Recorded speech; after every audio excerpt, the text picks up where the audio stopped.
Hey, hey, Hey Freddie, how are you? good. So Thank you what do I for call you? Iosif, Joseph, what? Joseph is good. Joseph, is that how you say it? Yeah. I'm Okay. from Russia, so that's my Russian name. I tend to say Joseph to make it easier for people, but Yeah, don't need to make it easy. All right, Joseph, awesome. I appreciate you doing this, man. I'm really happy that you responded very quickly too. I was really happy. Oh no, yeah, I'm always monitoring stuff because I know people hate to wait when they send a response. I don't get one for weeks, so I like to be on it. And I have to say, it actually was a little bit surprising to me. In both you and Matt, you guys are very receptive, very fast, very interactive with your fans. And as a content creator, but more so as a fan of you guys, I really appreciate that. Oh yeah, no problem, anytime. And I wanted to ask you with the third album, Emperor and Fools, I would say it's definitely the heaviest and thrashiest album that you guys made to date. When starting to write this album, I thought to myself, was there a conscious decision on your part when you're writing the music to make it that heavy, or it just kind of came about that way? I definitely lean towards the heavier side of stuff. I mean, I was in a death metal band for like 12 years here in Arizona, so I've always Infusion, had that yeah. inclination. Just kitty, always had the inclination to just write heavier, thrashier stuff. So I felt this time it was time to take it up a notch with Ashes of Aries. And yeah, A it made couple, sense, right? yeah, a couple of the tunes were actually stuff I had written for, you know, a heavy band I was trying to start up that never got going. But Hmm. I took out my death metal vocals and I said, I wonder how this would sound with Matt on it. And wow, worked out. I actually checked out Infusion myself as well, and it's actually quite good. I can't believe a lot of people don't even know about that band. Yeah, And I thought your vocals are great. I thought the music was great. yeah, I was heavily influenced by Chuck from Death, so I tried to, Of do course. all the techie stuff he did, and he was main inspiration. And still, I still try to write like him in some of our Ashes stuff. I think there's so many. He influenced so many generations of musicians, right? Oh, tons. With Yeah. Death, especially I think like Symbolic and Sound of Perseverance, the changes that he made to death metal sound. Yeah, he definitely made it more technical and less, you know, I don't think they really had any blast beats, maybe their first album, but they were more, I guess, groove and proggy than anything else. Well, in that case, I'm going to ask you if you don't mind, what's some of your favorite thrash? I mean, I'll open it up. I was going to say thrash metal bands, Yeah. but just kind of some of your favorite bands to kind of get an idea where what your fandom lies in. Well, Iron Maiden's my number one, has been most of my life. Yeah. So yeah, and I'd say Death's a number two. Oh, But I mean, I like a lot. King Diamond, Malevolent Creation, Obituary, Obituary. Wasp.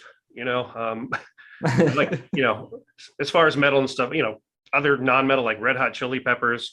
Oh, they're great. I try to copy a lot of Flea's Hopefully. bass lines, not in Ashes, but just become a better bass player.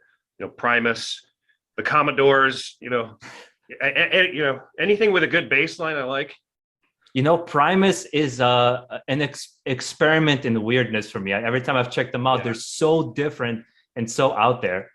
yeah, but when you get into the musicianship and there's very little Primus I can play on the bass. It's just so hard and out there. But every time I nail one of their riffs on bass, I smile and get all proud. But then I forget it an hour later. So And that, I know you've joined also Iced Earth back in what 2008, right? With yep, and then went on the album Dystopia as well. yeah, yeah. I had questions for you, a couple questions. Kind of how did the bond between you and Matt Barlow come to be for Ashes of Aries? So let's see.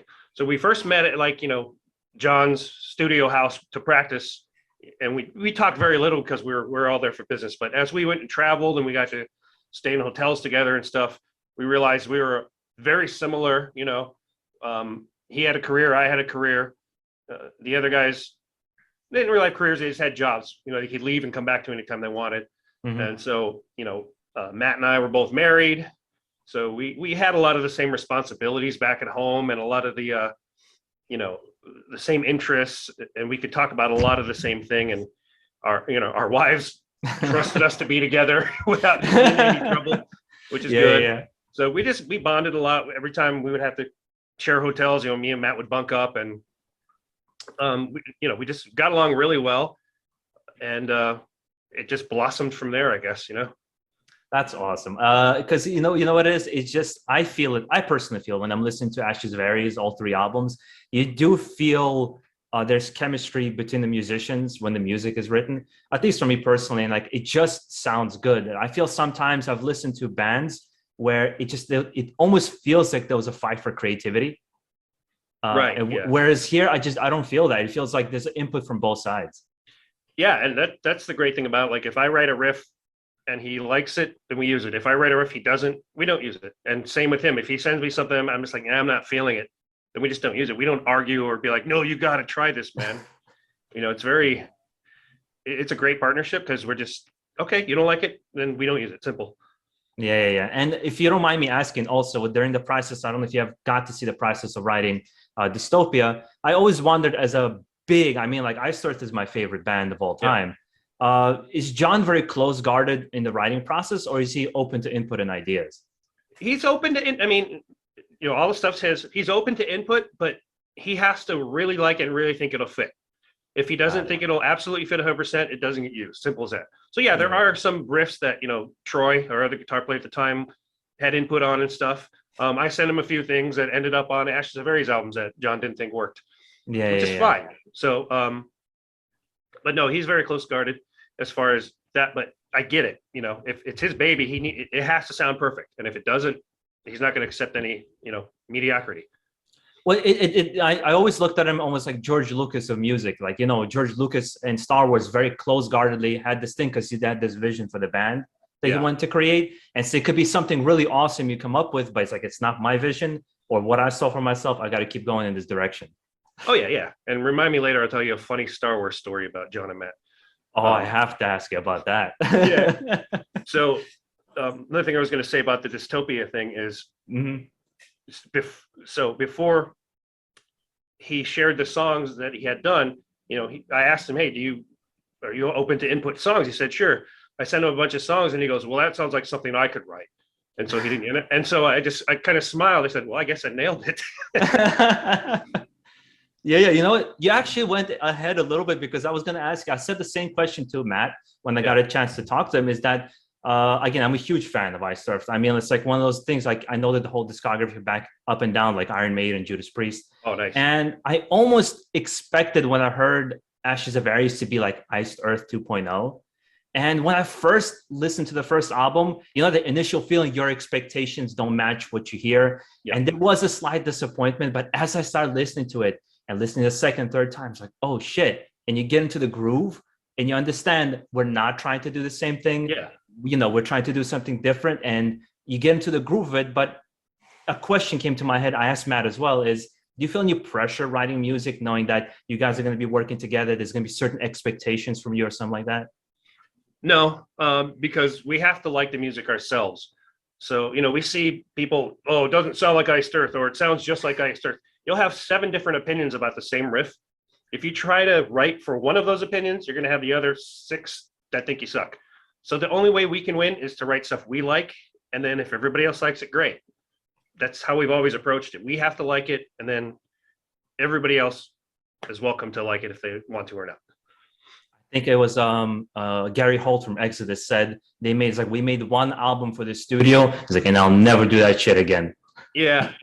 And luckily we, our record label is really great. And so they let us do what we want. The only real input they had was they wanted us to cover Dust in the Wind on the last EP. That was their suggestion. So we did. And I'm surprised it came out great, but.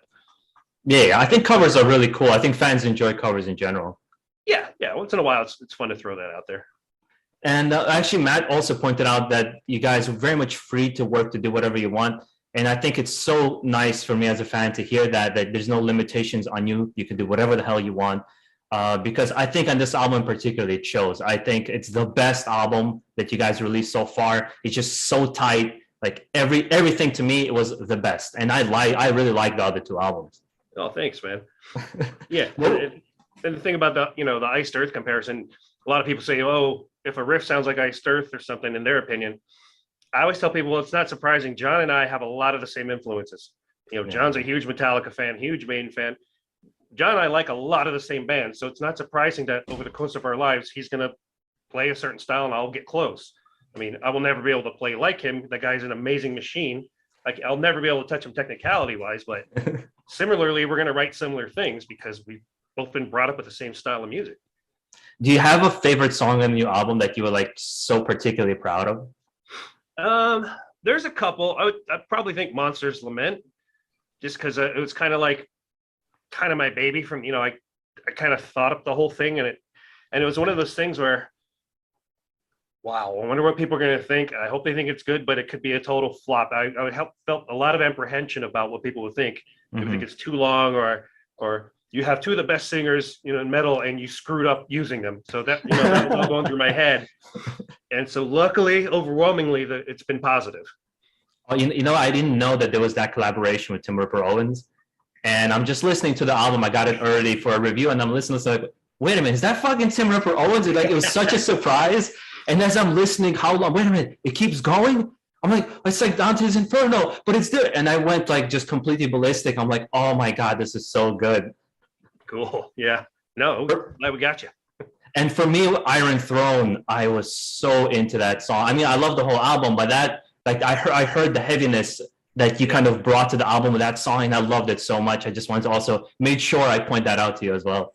Oh no, and that one, the whole beginning, like if you think about it from the perspective of Game of Thrones, the way the music, it's supposed to be everybody's marching up, and then they halt, and then they charge. So if the music kind of matches what's going on, if you listen to that perspective, you can imagine just this army, and then getting information, then they stop, the music stops, and then yeah. Now that you mentioned it, it makes even more sense to me now. Yeah. Was there anything in particular when you guys started up Ashes of Aries that you had, like, musically, you had this one unified idea that you wanted to do, or it was kind of very organic, let's just see what happens? Yeah, it was organic. So, when Matt left Iced Earth after the Vakken show, I did 2 more tours. Between those 2 tours, I was home for a couple of weeks, and I'd been, communicating with Matt while I was on the road in Europe. Been like, hey, you want to try to get together and do something? He's like, sure. So we decided I would come home, go visit him.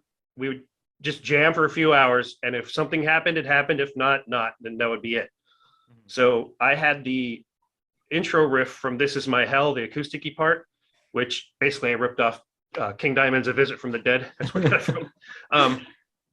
And then Matt was writing this other stuff, which ended up being the heavier parts of the song. And I said, well, let's put my chocolate in your peanut butter and see what happens. And we had This Is My Hell after about, a couple hours of jamming at his house. And we're like, okay, I think this will work. And that's where it all started in Matt's garage. It's so funny that just one moment like that, right? It just can completely go one way or the other. Yeah. And so I was listening to the little demo versions of This Is My Hell while I was on my last tour, Iced Earth, sending him files back and forth from the road. So it was kind of funny the way it worked out.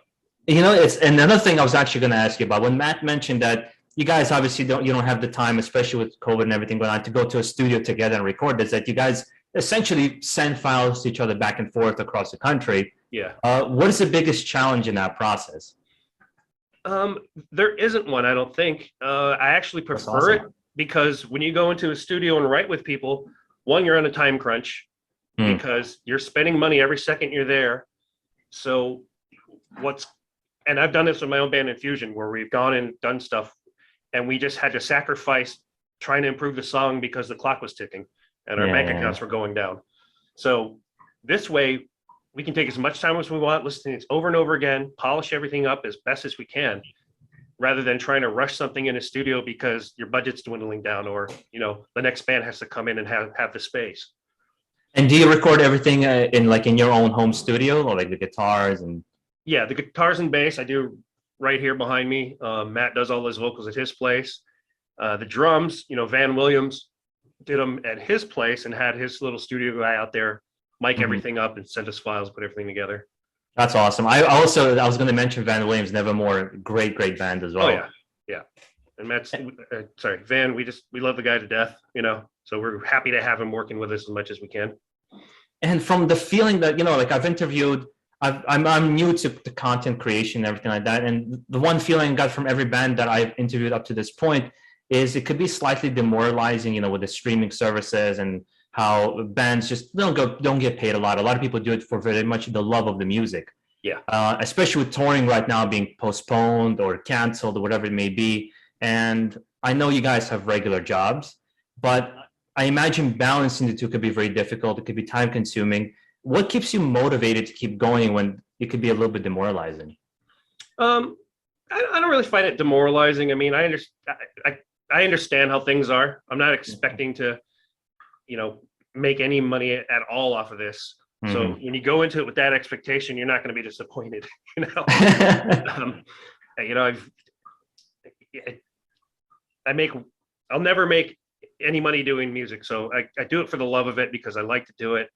And I'm going to keep doing it because of that. But so I guess it's tough to say because I never was at a point where I was making money from music and then it fell and then I wasn't making money like a lot of people I know. So I only come at it from my perspective where I never made money in the music business. So everything's been the same for me. I think I always say this in a lot of interviews because I think it's us as fans. It's important for us to spread the message in any way that we can, whether it me doing an interview with you guys or just talking about it in some shape or form to spread it to at the very least more people get to check you out, guys, because my wife actually asked me the question. She saw how excited I was for the interview with you and Matt.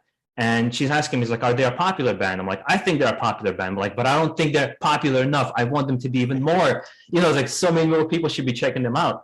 Because I had to give her the example, it's not pop music. It's not going to be on all the charts. It's difficult for metal to penetrate. Oh, definitely. I mean, we're starting to get radio airplay now in certain markets across the country, which is great. But, every time you turn on, like my wife and I laugh because we drive around on the weekend and the same station, the Dream On by Aerosmith comes on. You change the channel, Dream On by Aerosmith comes on. You change the channel, all weekend, and you're in a rock block of the same thing. It's just, come on, Yeah, I agree with that as well. It's spot, like, I think that's where streaming services are very useful. They start learning your algorithm, what you like, and they start suggesting you things. And things like Ashes of Aries will be suggested to a person who's into like that thrashy power metal, sound. And that's a great thing. That's one great thing about it, all the negatives that it has.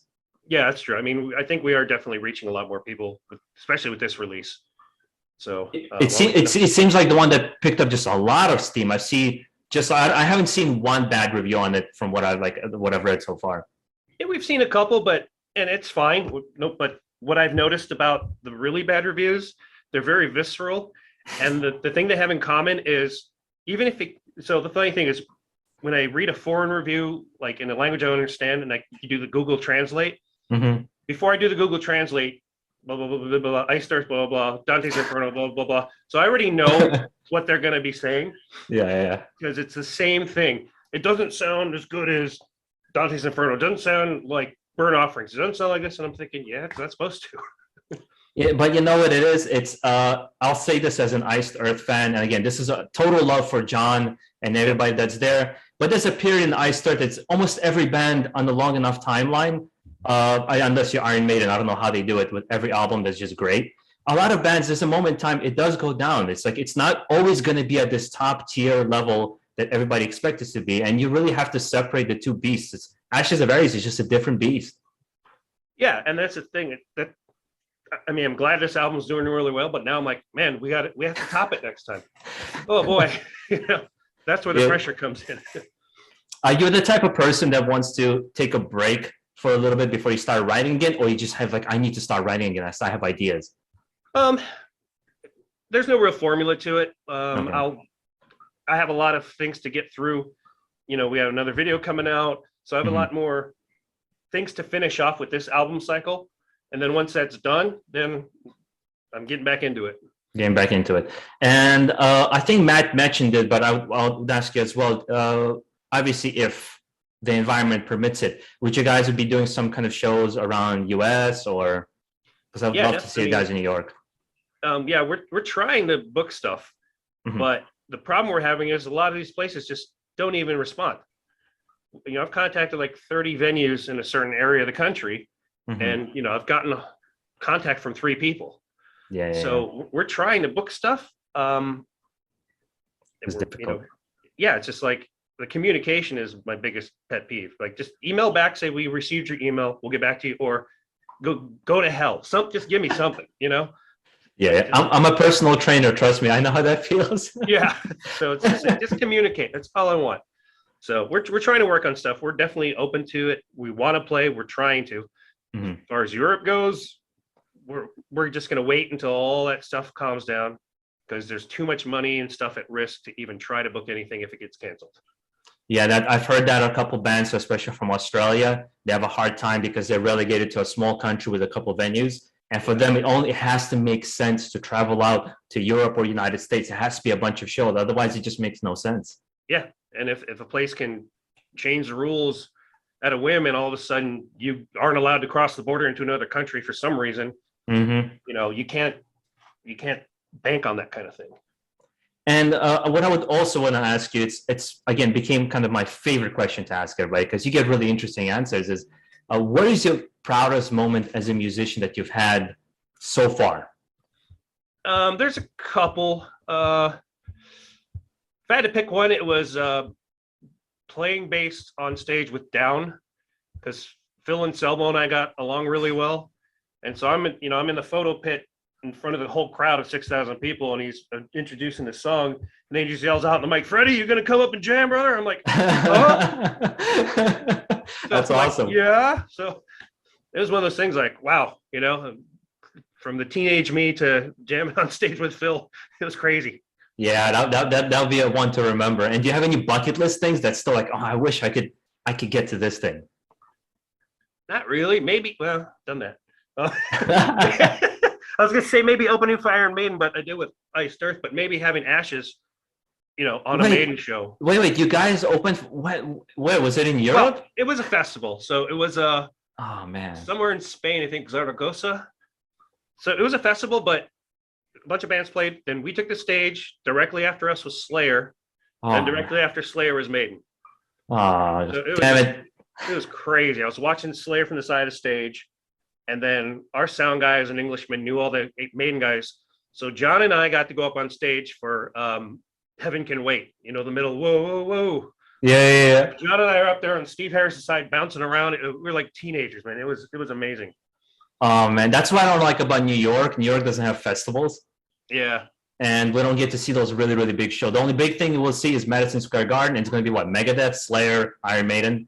And most of the time you'll see the bands we all love beyond those big ones is smaller venues and smaller shows. It's nice because it's intimate. We can see you guys more personally, but you would love to see your band on a big stage.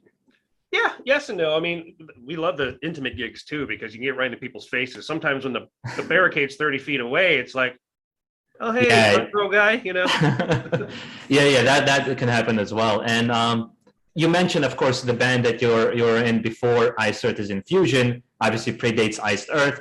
And I said I thought it was really, really kick-ass. I just actually was listening to an album right before we jumped onto the call. But have you ever considered revisiting those heavier days? What do you mean as far as with Ashes? With Ashes, with a different project, just like cooking up with different ideas that you might have. Yeah, I mean, like I said, a couple of songs.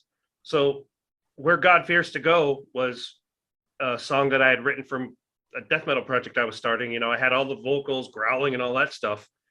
And then I got to a point where I've known a lot of musicians around here for so long, and a lot of them are flakes. So it's like, I just got to the point where I'm like, I don't want to, it's like herding cats. I don't want to do this anymore. It's too much work for me to try to do all this stuff with people that, oh man, sorry, my car broke down again or something. It's like I'm 40 something years old. It's just teenage 20-year-old stuff. I just didn't want to do it anymore. Yeah, you don't have time for that anymore. You have family, you have kids. You have to make things like you have to commit to things. Yeah, and I've always been the kind of person, if I say I'm going to do something, I do it.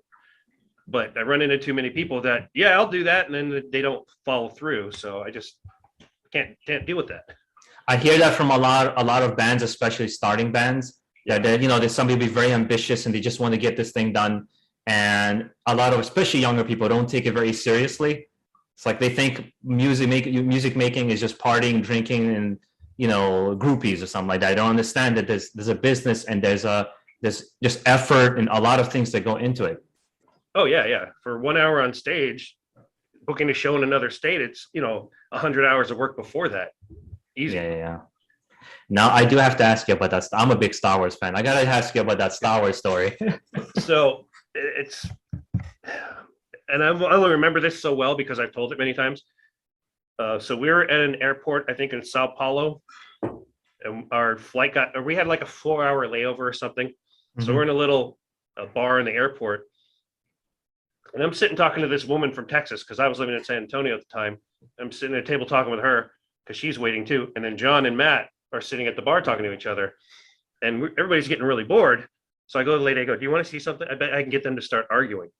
Because I heard them talking about Star Wars. She goes, "What?" I go, "Yeah." So I walked over and stood over by John and Matt, and they're talking about Star Wars. And then at some point I go, "I got to tell you what you know what I think the most brave thing happened to Star Wars was Jar Jar Binks." Oh, like, no. What? I go, and I go, "Well, listen." I go, "Listen to me, guys." I go, "Think about it. The movies were getting so serious and so deep and dark. You had to have a character like that to give some relief, comic relief. I mean, I think he was the best thing to be introduced post, the first 3 movies." And then they go, "What? Are you crazy?" Blah, blah, blah. They're yelling at me. And then I backed away, and they were yelling at each other for like 15 minutes. So it was pretty hilarious. I got them to fight just by trolling them with Jar Jar. It's nice to know that the guys we love, the musicians we love, are just big nerds as we are. Oh, yeah. It was funny. I actually, Buy My Blade, he's like, I didn't even read the lyrics. I'm listening to it. I'm like, that's about Blade. So I had to stop it. I'm like, that's about Blade. Another commenter, I did a reaction to the song, and somebody down in the comments is like, yeah, that's about Blade, 100%. And Matt is like, I will neither confirm or. They can't sue us for a tribute. We don't have anything to take. But if anything, they should be glad. Wesley Snipes not paying his taxes on the next album. That'd be cool. And the thing I guess to kind of close out our interview, what I wanted to ask is there anything you would want to say to fans of Ashes of Aries and just kind of fans of Freddie throughout your life? Anything you would want to tell them? Oh, just thanks for the overwhelming response to the new stuff. Check out our older stuff, but we're gonna, like I said, pretty soon start writing another one, and we are trying to book some shows. We do want to get out there and see everybody. Obviously, like every other band says, the restrictions and the whatever's going on, keep that from happening smoothly. But thank you. Check out. I know you've seen our video, but keep checking it out. Get the ratings up, because that's going to send it into other people's playlists that might not have heard us, and then it could start spreading from there. And we hopefully would like to turn down a Grammy Award someday. So. That's a bucket list thing, right? Exactly. So and with fans, for example, even for me, like I would like to know, is there anything we can do from the concert perspective to make that thing happen for you? Can we do anything as fans to reach out to a certain place or anything like that? Or it's more of like the streaming and the service that's probably the more helpful thing? Yeah, it's just one of the things. Or anytime, you don't have to actively go out, but if a venue or somebody posts, "Hey, who do you guys want to play here?" Just put our name in there, because the more people that see that, maybe they'll send us a return email telling us we suck. At least give us something. But yeah, if you like our stuff and you think somebody else might like it, or let's say you have a friend that likes Iced Earth or Nevermore, whatever, just say, "Hey, check these guys out." Simple as that. And by the way, I really like the Iced Earth poster in the background. Which one? You have it on your was it right side? Oh, that one? Perfect. Yeah, I love it. Iron Maiden, I already see it. Again? Yeah. Oh yeah. My room's full of junk everywhere. Toys. My whole wall of Maiden at the top there. You see of course. Figurines. And stuff, so. Yeah. Maiden is one of those bands I've seen, I think 6 or 7 times, along with Iced Earth. Just every time Maiden, they just deliver every single time. Yeah, I don't know, I've probably seen them 20 something times, but it's, I've traveled across the country to see them and stuff. It's like a religion for me, Maiden is, I hear you. My brother's the same way. Yeah. And you know what I want to, like, I'll close it out. I want to say one thing is, we really appreciate you guys. And I know sometimes it might be difficult to see through the social media and the comments, or maybe some negative reviews that people come out. But believe me, there's a lot of fans and a lot of us who really appreciate you. And we're always gonna support you guys. We're Russians, we love toasts. We have to toast and everything. I wish I had vodka. That's Zdarovia, exactly. And I wish you guys success. I wish you to top the next album, because I'll be right there reviewing the next one and listening to the next one, man. Sounds good. Really appreciate it, man. Appreciate it. And again, thank you very much. It's very nice to know You know, it's like I told my wife, she's like, so how was the interview with Matt? How did you feel? I'm like, it's nice to know that he's as nice as I thought he was.